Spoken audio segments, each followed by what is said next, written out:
Hey guys, welcome to Wrestling Days and welcome to this review of Stomping Grounds 2019. Hello to everyone that's joining us. This is a live review.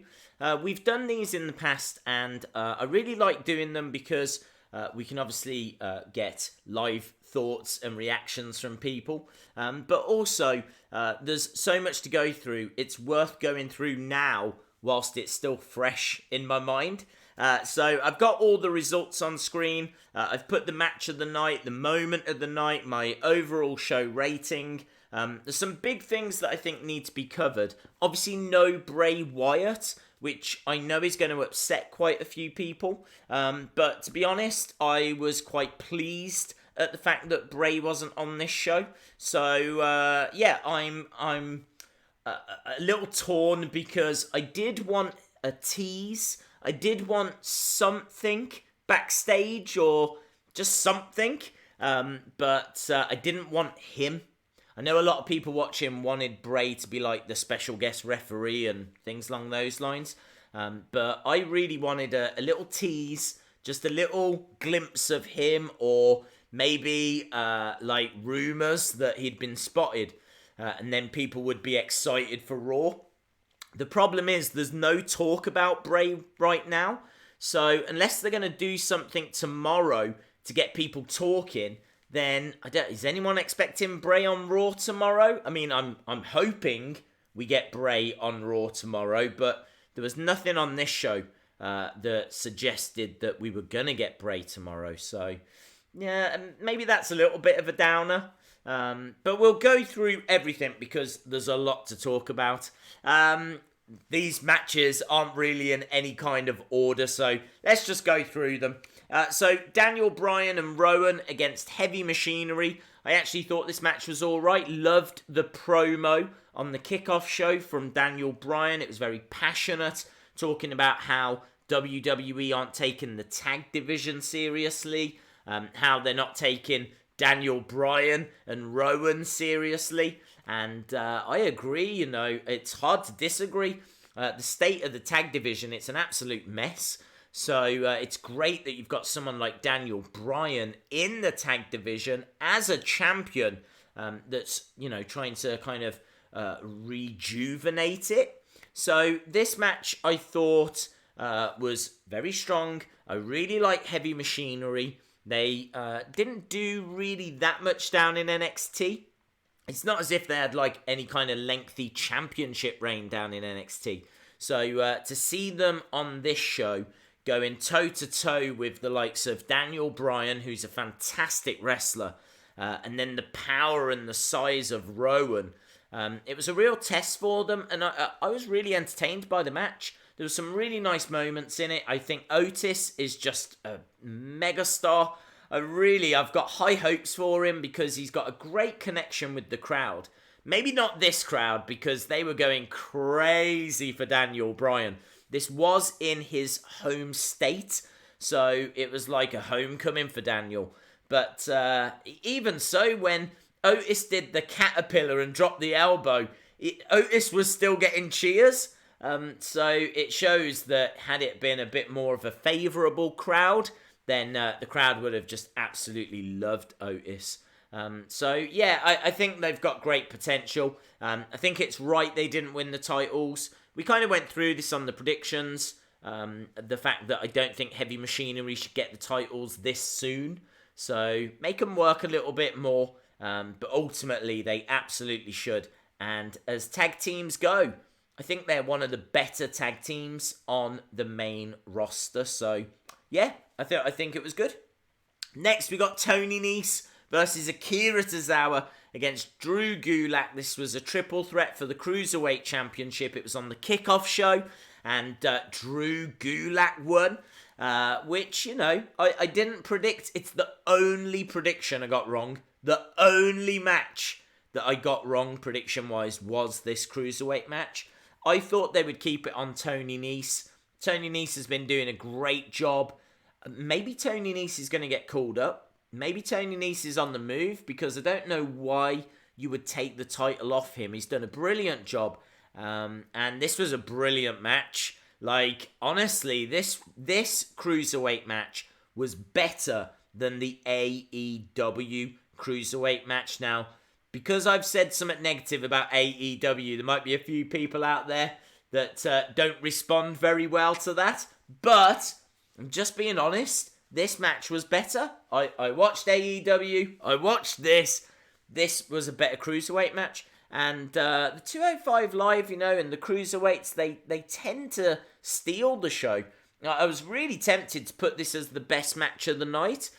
I think the fact it was on the kickoff show always kind of marks it down a little bit. Because does the kickoff show count? I mean, clearly we learnt at Survivor Series it doesn't. So, yeah, I really enjoyed it. There's some great spots. Really fast-paced, everything you would imagine, high-flying, blah, blah, blah, blah, blah. Drew Gulak kind of stealing the victory at the end, so be interesting to see what he can do with a championship run.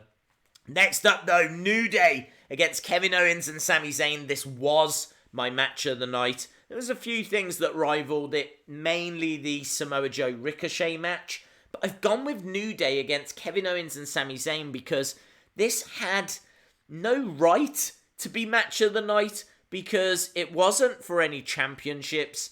And I think that kind of really came across. There wasn't any stipulations or anything like that.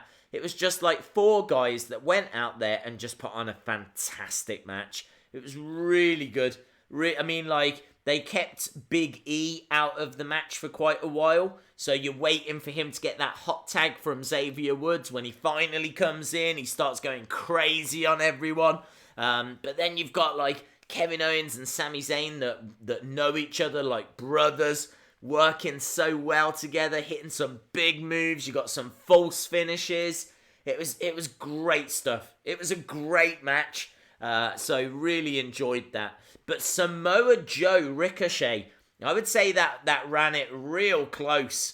I don't even know why I didn't go with it. I mean, I think my gut just says that I think it's about expectations.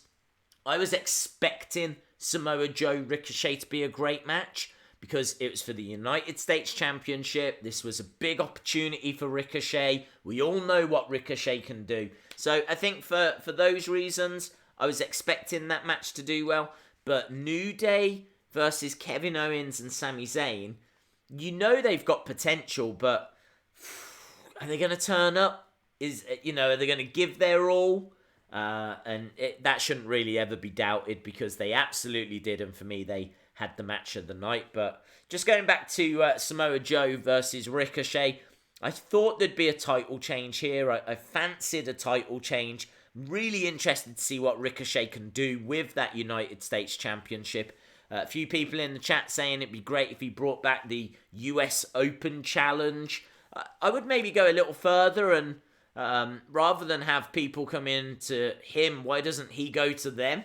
Like, imagine Ricochet putting that title on the line in NXT UK or putting that title on the line down in NXT or going to 205 Live and kind of moving around a little bit.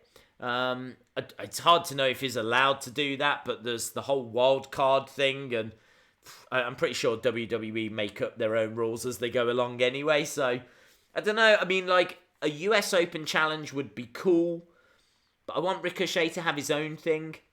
I'm not sure what that thing should be. Something similar to a US Open Challenge, so maybe him going to the different brands might be his thing. Or, I don't know. If you've got suggestions, jot it in the comments or jot it in the chat. But be very interesting to see where it goes from here. Really good match. And, nice moment. It was the best moment of the night until the very end of the show. And we will come to that. Becky Lynch against Lacey Evans, of course. They played the kind of main starring role at the end of the show. But this match was okay. Lacey Evans is green. She missed a few spots. There was a bit where Becky went up in the corner, kind of kicked out, but there was no one there. So she had to then repeat it and do it again. So, it was a bit of a shame from that point of view. I can see people, maybe laying into Lacey a little here. It's a couple of times now where her matches have been a little bit clunky. I think she's going to get there. I think she's got great potential. I think she's got great charisma. It's not as if she doesn't have a personality. So she's got a big personality. She clearly can wrestle. I kind of feel in a way she's a little similar to Liv Morgan. Like, both were brought up very quick. Both have clearly got a personality. Both clearly can do the basics of wrestling. They're not completely no-hopers. So the difference is Vince sees more in Lacey than he does in Liv at the moment. That could change. I'm certainly not down on Lacey. I'm a fan to a degree of Lacey. Let's see where it all plays out. But Becky retaining was the right result. After that, we got Roman Reigns against Drew McIntyre. This could have been the worst match of the night. People just didn't care. We had AEW chants and we had This Is Boring chants. Started off real hot and then it just went cold. Just completely stone cold. Crowd weren't really into it and not good. This was the low point of the evening for me, which is a real shame because I think Roman has got great potential to put on good matches. Like, I would love to see Roman against Andrade. I just think that would be an epic feud. Drew McIntyre, he doesn't do it for me. I'm not interested in his matches. I don't really care about him as a character. I think one of the most appealing things he did was beat up Heath Slater on Raw this past week. I enjoyed that because it looked like he was going to be his friend again and then he just turns on him. So clearly there's a dark side to Drew. We need to see more of that, but his matches are just throwaway for me. I don't find them entertaining. There's nothing in them that I look forward to. There's quite a few rest holds. It was a low. Next we got Bayley versus Alexa Bliss. I was really looking forward to this. I hated the finish. Nikki Cross getting involved. It was a bit obvious that she was going to get involved. It's a real shame because you would like a clean finish. Clearly this is part of a bigger storyline though. Like, Nikki Cross is angry at Bayley. I think they're doing it to build Nikki Cross up, but what a confusing character Nikki Cross is. Because she used to be this absolutely manic, coming down, biting the ropes kind of a character. And she's not that anymore. Now she's just like, I don't know what she is. There was a bit at the end where she got into the ring and Bayley was kind of getting in her face. And she kind of backed off a little bit. And instead she went and looked after Alexa, are you all right kind of thing. It's like, who are you? That's not the Nikki Cross I know from NXT. That's not the Nikki Cross I know from a few months ago. So I know she's on this character development. I just don't know if it's the right person that they're doing it with. I really feel like this would work better with maybe a Liv Morgan or someone. Literally anyone. Just not the crazy girl that used to bite the ropes and... I don't know what they're doing with her, but I think this match suffered as a result. Next, we got the championship matches. Kofi Kingston against Dolph Ziggler. This was inside the steel cage. This was a bit flat. Not going to lie, this might have been the second worst match of the night. Just really, I don't know if the crowd were a little bit exhausted by this point. It's hard to tell. They shouldn't have been because the show wasn't that long. In fact... At the time of recording this, the show should still be going, apparently. It had been advertised to go for a lot longer than it actually did. So, yeah, I don't know why the crowd were a bit exhausted, but they felt a bit flat by this point. And this crowd had been awesome. Throughout the start of the show, they were red hot, man. The crowd were epic. By this point, they were losing steam. So, I think the match suffered. I don't think the cage stipulation helped. Maybe brought a little bit of intrigue to the match, but very quickly it became apparent that it hindered more than it helped. There was no big spots really off the top of the cage, or not that I can remember. I'm trying to think if there was anything. I don't think there was. couple of moments where they kind of came flying off the cage, but yeah, the finish, Dolph was getting close to the exit. He was about to escape through the door, and then Kofi just kind of jumps over the top of him and gets onto the floor first. So there we go. It was what it was. A little bit of a celebration with Big E coming out with Xavier after. I really wondered if Big E was about to turn. And watching him going, is he gonna do it? The way he's looking at Kofi, the way the camera's on them all, now would be a good time. No, didn't. Went to blank screen, and that was that. And then that brought us to the main event. Seth Rollins versus Baron Corbin for the Universal Championship. I really liked this. A few people are going to be down on this match, but I really enjoyed it because I thought Lacey Evans was a decent choice. There was better choices. I think people would have liked a real shock like Stone Cold Steve Austin or someone like that. And the way it had been built up, I think people were expecting someone like that. I think some people were expecting, say, Bray Wyatt. And I really didn't want that. We will talk about Bray in a second. But I really didn't want Bray. But I would have taken a Stone Cold. I would have taken a Hulk Hogan. Instead, though, we got Lacey Evans. I do think this makes sense because Seth was never going to attack Lacey with the chair.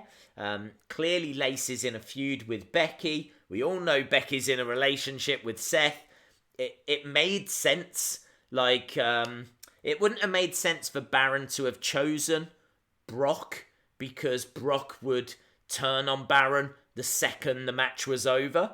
And maybe Bobby Lashley would have made sense, but I just think Lacey was a better story to tell. Because obviously, as we saw, she did a lot of changing of the rules, refusing to count, making out her shoulder was hurt. There was lots of things going on that kind of was frustrating Seth Rollins. And then at the very end, enough was enough because basically she just refused to count.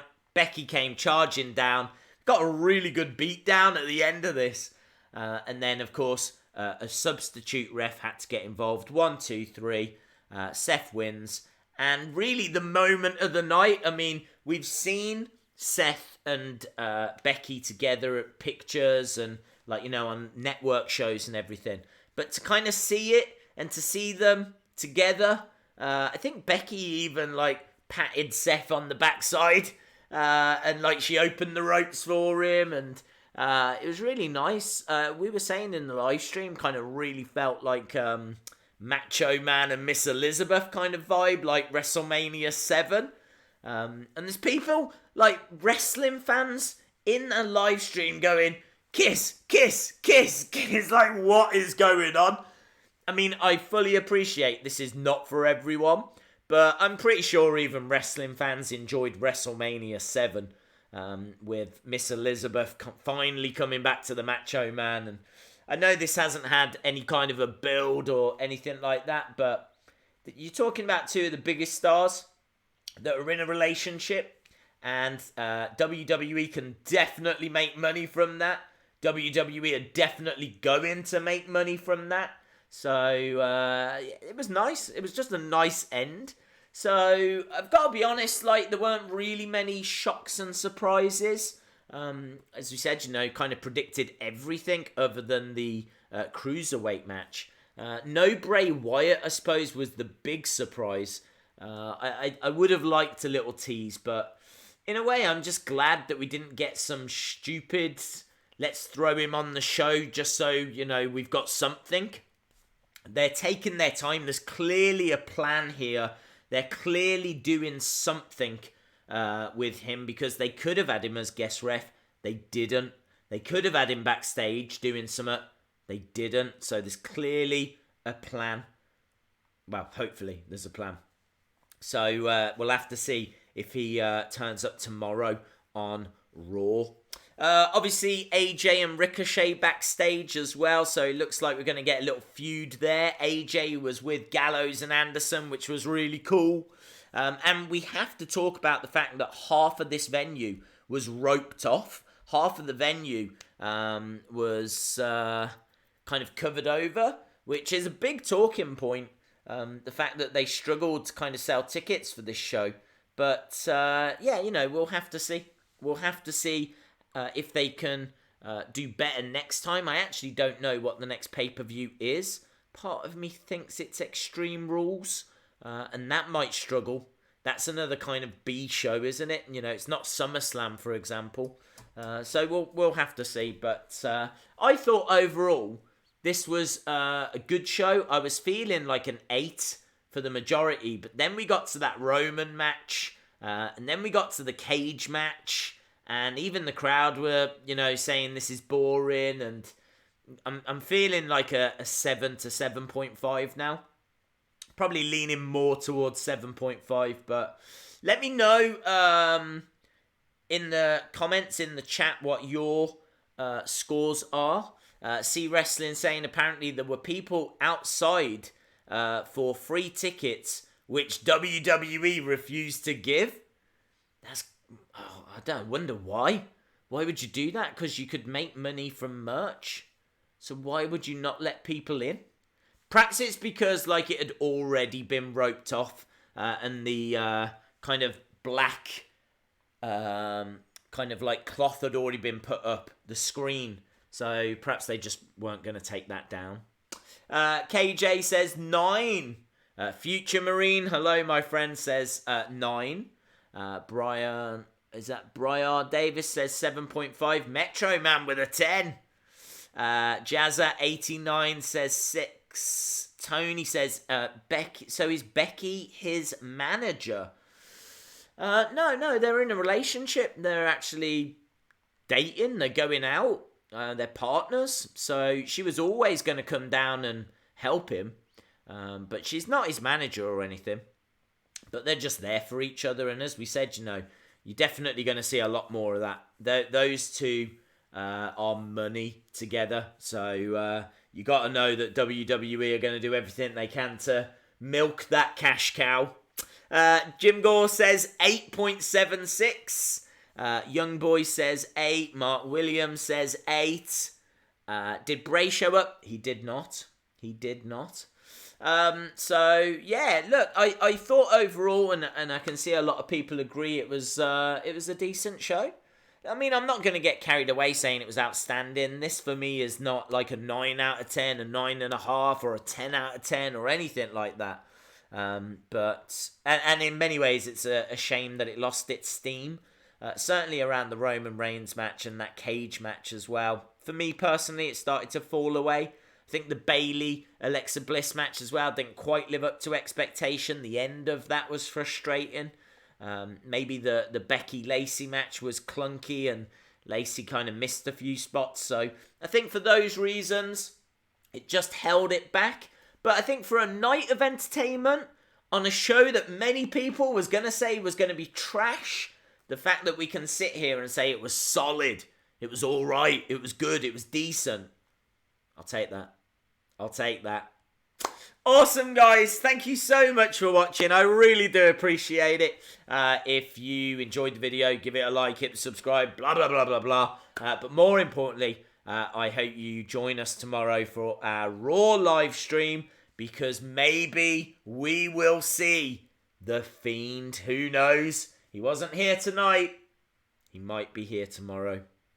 Awesome, guys. Thanks a lot for watching. I'll see you again next time. Bye for now.